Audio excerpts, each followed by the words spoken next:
Now comes the ribber. This needs to line up with the pin inside, which is right about there. We're going to slide this into its holder. Come on, baby.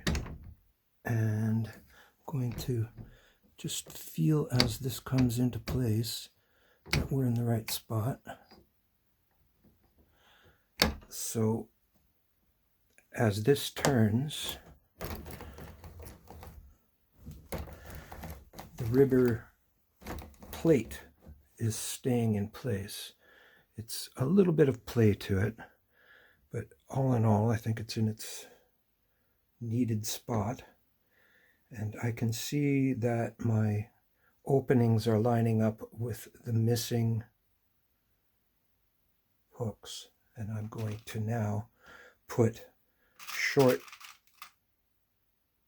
ones into the ribber to line up, making sure they're opened actually, and to make sure that they're lined up with the openings.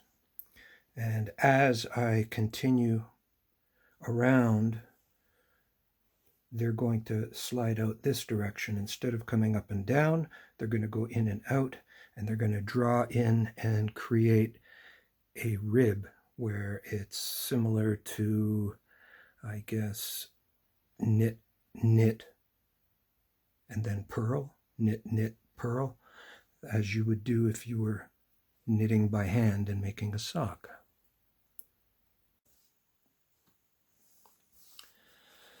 So I have the needles in. You'll see as this starts coming around how the needles are pushing out, and then they're pulling themselves back in with the yarn, and that is creating stitches that will be the rib of the sock.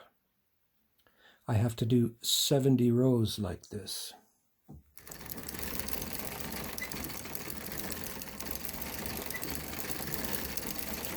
But you obviously don't want to watch that many.